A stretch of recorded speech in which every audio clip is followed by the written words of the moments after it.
नमस्कार मंडळी, मी संध्या सप्रे. यूट्यूबवरील अमृताचे डोही या माझ्या आध्यात्मिक चॅनलमध्ये मी तुम्हा सगळ्यांचं मनापासून स्वागत करते. कठोपनिषद आपण बघत आहोत. कठोपनिषदाचा भाग 6वा मी आता इथे सादर करत आहे. या एपिसोडचं नाव कठोपनिषद भाग 6वा. आता या एपिसोडमध्ये नचिकेतानं यमदेवतेला मृत्यूनंतर मनुष्याची गती नेमकी काय होते किंवा काय घडतं, हा जो प्रश्न विचारलेला होता, तिसरा प्रश्न, त्याचं उत्तर द्यायला यमदेवतेनं सुरुवात केलेली आहे. जेव्हा आत्मतत्व जे या शरीरामध्ये वसलेलं असतं, ते जेव्हा शरीर त्यागून सोडून जातं, तेव्हा शरीरामध्ये काय उरतं, असा नचिकेताने प्रश्न विचारला. मंत्र 5वा. केवळ प्राण आणि अपान वायूमुळे मनुष्य जिवंत राहत नसून तो त्याला आधारभूत असणाऱ्या आत्मतत्वामुळे तो जिवंत राहतो. म्हणजे एक साधारण समज असा असतो की आपल्या शरीरातील प्राण ऊर्जा तत्व जेव्हा निघून जातं तेव्हा मनुष्याचा मृत्यू घडतो. तर असं नसून आपलं शरीरामध्ये जे पंचप्राण आहेत, जे मुख्य पंचप्राण आहेत, ज्यामुळे इंद्रिय, कर्मेंद्रिय, ज्ञानेंद्रिय, नंतर शरीर, मन, या सगळ्यांच्या हालचाली शक्य होतात, ते जे पंचप्राणांचं जे कार्यशक्ती आहे ती निघून जाते असा त्याचा अर्थ होत नाही. का? कारण पंचप्राणांची जी हालचालींना वेग देण्याची कार्यशक्ती आहे ती सुद्धा उसनी त्यांनी घेतलेली आहे.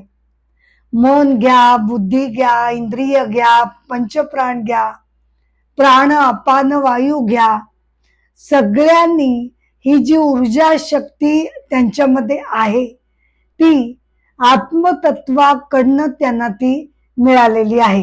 आणि म्हणून इथे या मंत्रामध्ये असं म्हटलंय की प्राण आणि अपान वायूमुळे मनुष्य जिवंत राहत नसून त्याच्या पाठीमागे जी आधारभूत शक्ती आहे त्या आत्मतत्व शक्तीमुळे तो जिवंत राहतो.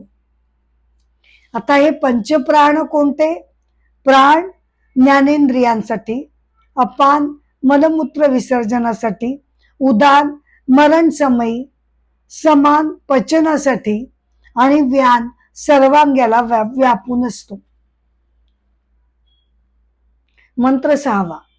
नचिकेता, मी तुला आता या गूढ आणि अविनाशी अशा आत्मतत्वाबद्दल सांगतो आणि मृत्यूनंतर त्याच्या बाबतीत नेमकं काय घडतं तेही मी तुला सांगतो.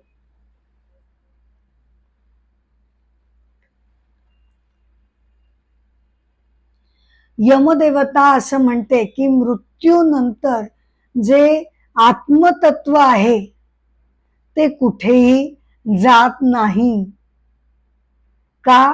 कारण ते सर्वव्यापी आहे.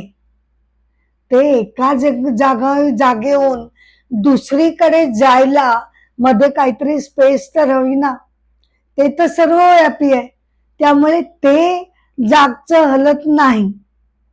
मग कोण शरीरातून बाहेर पडतो? तर अहंकार रूपी जीव हा शरीरातून बाहेर पडतो. म्हणजे आत्मतत्व हा शब्द कधी कधी या अहंकार रूपी जीवाला वापरला जातो. याच अर्थानं यमराज इथे सांगतायत की मृत्यूच्या वेळेला स्थूल शरीरातून हे आत्मतत्व म्हणजेच जीवरूपी अहंकार तत्व हे बाहेर पडतं. म्हणजे काय, कसं घडतं ते? तर आपलं शरीर 3 शरीरांनी बनलेलं आहे. स्थूल शरीर आपलं जे दिसतं ते, जे पंचमहाभूतांनी बनलेलं आहे ते, त्याच्या आतमध्ये असलेलं सूक्ष्म शरीर आणि त्याच्याही आतमध्ये लपलेलं कारण शरीर. तर मृत्यूच्या वेळेला केवळ पंचमहाभूतांनी बनलेलं वरचं शरीर हे नष्ट होतं, पण त्यामुळे संपूर्ण प्रकृतीने बनलेलं शरीर, प्रकृतीचे सगळे घटक काही नष्ट होत नाहीत. प्रकृतीपासून एकूण 23 घटक येतात. त्यापैकी पंचमहाभूत फक्त नष्ट होऊन जातात. उरतात किती? 23तनं 5 महाभूतांचं शरीर वजा केलं की अजून 18 सूक्ष्म तत्व ही शिल्लक राहतात. 23 तत्व प्रकृती निर्माण करते. म्हणजे काय? तर प्रकृतीमुळे अहंकार, बुद्धी, मन, 10 इंद्रिये म्हणजे ज्ञानेंद्रिय आणि कर्मेंद्रिय आणि पंच महाभूत आणि पंचतन्मात्र असं मिळून 23 तत्वांचं हे शरीर बनलेलं आहे. तर त्यापैकी 5 तत्व नष्ट होतात.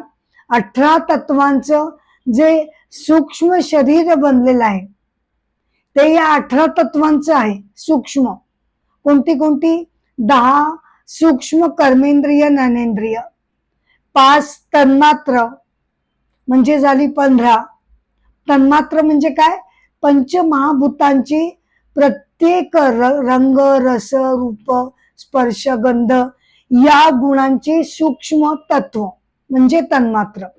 पंचतन्मात्र आणि मन, बुद्धी, अहंकार असं 18 तत्वांचं हे सूक्ष्म शरीर स्थूल शरीराला सोडून बाहेर पडतं. परंतु काय आहे की जर केवळ सूक्ष्म शरीर आतल्या कारण शरीराला घेऊन बाहेर पडलं असतं तर काहीच प्रश्न नव्हता.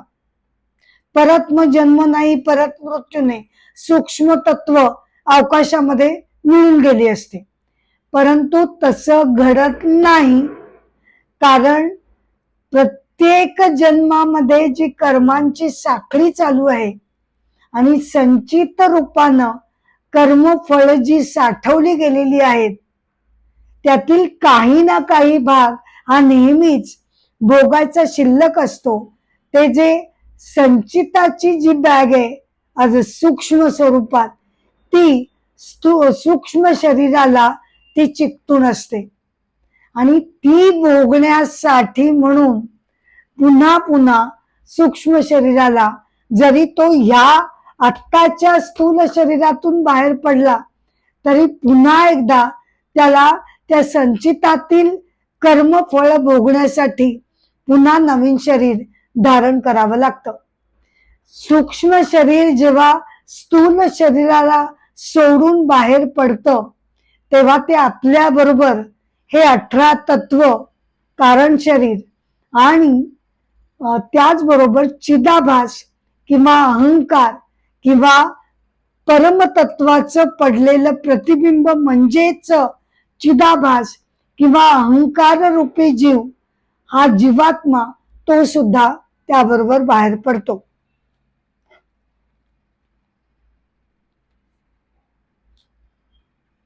मंत्र 7. आता काही जीवात्मे म्हणजे हा जीवरूपी अहंकार जरी स्थूल शरीरातून बाहेर पडला तरी संचिताची बॅग सूक्ष्म स्वरूपात तिथे हजर असल्यानं त्यांना परत परत जन्म घ्यावा लागतो. मग काही जीवात्मे दुसऱ्या गर्भात मानवी शरीर घेण्यासाठी प्रवेश करतात, तर काहींना वनस्पती रूपी जीव मिळतो, ज्याच्या त्याच्या ज्ञानाप्रमाणे आणि कर्माप्रमाणे दुसरा जन्म मिळत असतो. साधारणपणे असं कोष्टक मानलं जातं की ज्यानं आत्मज्ञान प्राप्ती ज्याला झालेली आहे त्यालाच केवळ आणि केवळ त्यालाच पुन्हा जन्म मरण लागत नाही.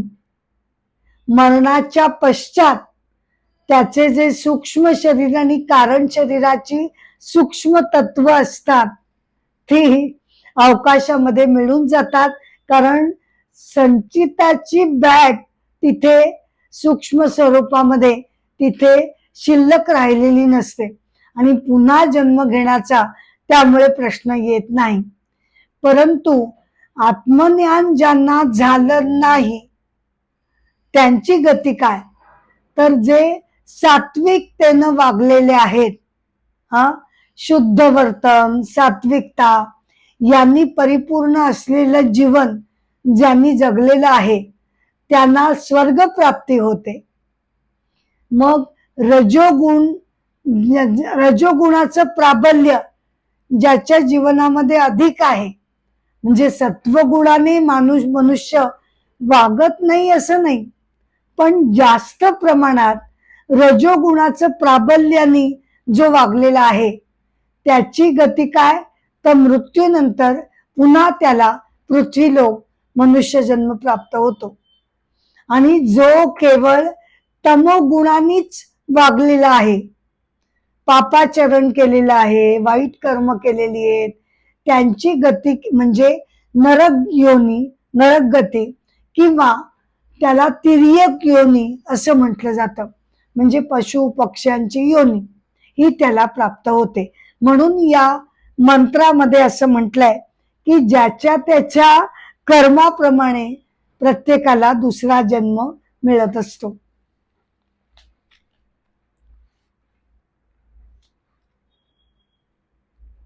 मंत्र 8. शुद्ध आत्मतत्व हे नेहमीच आपल्या तीनही अवस्थांना साक्षी असतं. कोणत्या 3 अवस्था? आपली जागृत अवस्था, मग त्यानंतर स्वप्नावस्था आणि नंतरची गाढ निद्रा. त्या प्रत्येकाला हे आत्मतत्व साक्षी असतं. ते अमर्त्य आहे, अविनाशी तत्व आहे. म्हणजे काय, त्याच्या असण्यानं या 3 अवस्था घडतात. जागृतावस्था घ्या, स्वप्नावस्था घ्या किंवा निद्रा घ्या, या सगळ्या शरीर मनाच्या अवस्था आहेत. त्या आत्मतत्वाच्या नाही. ईश्वरीय तत्व कधी झोपत नाही, त्याला निद्रा नाही, त्याला स्वप्न नाही, त्याला जागृतावस्था नाही, अशा अर्थानं की ते कायमच प्रकाशमय स्वरूप जागृतच असतं. त्याच्या प्रकाश तत्वाच्या मुळे या 3 अवस्था शरीर मनाच्या घडत असतात आणि तो त्याला साक्षी असतो.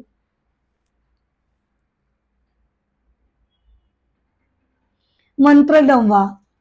अग्नीने प्रवेश केल्यानंतर, म्हणजे ज्या ज्या घटकामध्ये अग्नी प्रवेश करतो त्याप्रमाणे तो वेगवेगळी रूप धारण करतो. ज्यामध्ये तो प्रवेश करेल, ज्या घटकामध्ये, त्याप्रमाणे त्याचं रूप आपल्याला भासतं. अगदी त्याच प्रमाणे ईश्वरीय तत्व एकच एक असलं तरी प्रत्येकाच्या शरीर मनाप्रमाणे त्याचं रूप आपल्याला वेगवेगळं भासतं. परंतु तो त्या व्यक्तीपुरताच मर्यादित नसून तो या अखिल जगताच्या पलीकडे सुद्धा कितीतरी भरलेला आहे.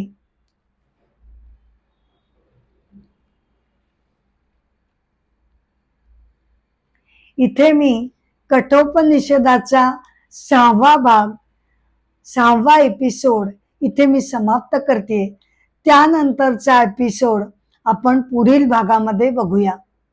हा एपिसोड जरी मी इथे संपत असले तरी सुद्धा मी तुम्हाला सगळ्यांना नम्रपणे विनंती करते की तुम्ही कृपया अमृताचे डोही या माझ्या चॅनलला शेअर करावं, लाईक करावं, सबस्क्राईब करावं, ही माझी नम्र विनंती आहे.